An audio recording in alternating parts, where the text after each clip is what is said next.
How's it going, everybody? Sorry for the delay on this one. I was basically finished with it already, but then decided to scrap it. I needed to do way more tests to confirm some of the things I was saying. And I'm glad I did, because I found something I previously didn't. But we're starting with the normal attacks first. He got new chains, light into light and heavy into heavy. But all they did was take the existing ones and just link them together in a different way. Lights are all 500 except for the neutral top light, which is still 600. And frankly, 600 millisecond lights from neutral? I don't know, man. Just, why do we have them? Heavies have a little more variety. Neutral sides are 900 while top is 800. All combo heavies are 700 regardless of direction. The zone is still 600 yet got the undodgeable property. This has its ups and downs. It was hard to dodge the attack to begin with, and now it will catch even more players, especially in teamfights, but on the other hand, it also got a whole lot easier to deflect it. And now for the big nerf, his crashing charge.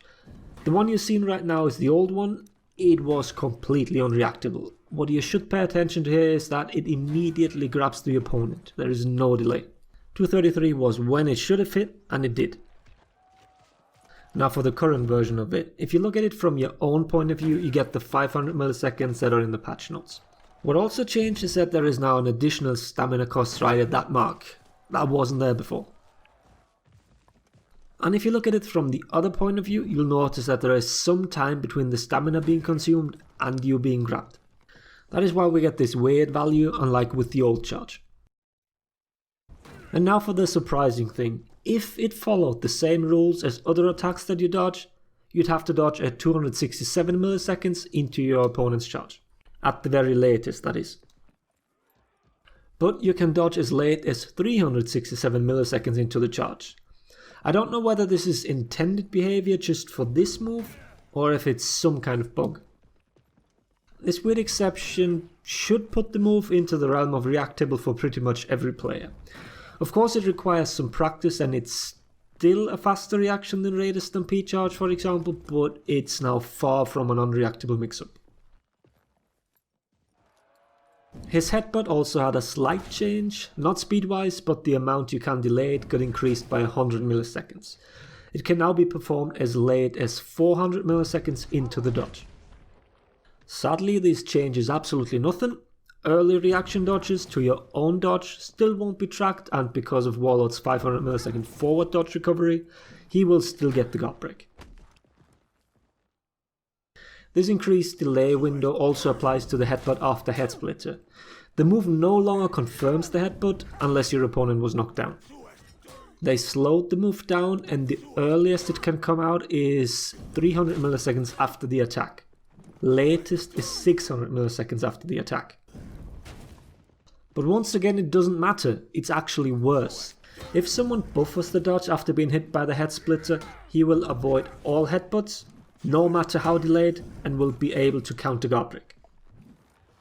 Lights and zone attack will catch these prediction dodges, but the point is that the supposed headbutt mix-up is non-existent. And on top of all that, people expect the headbutt and can probably easily react to orange anyways. Sadly, this change did absolutely nothing for Warlord. Tracking of headbutt is just not good enough.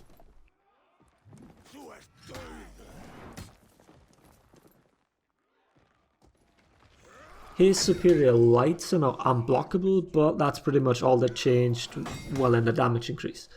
They always had superior block properties, but they're the same exact speed as before. They will start 100 milliseconds into the attack and last 200 milliseconds.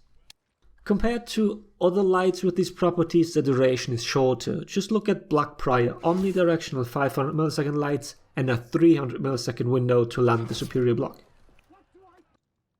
But that's not the only instance where Warlord drew the short straw. His full block remains unchanged, except for the stamina regen.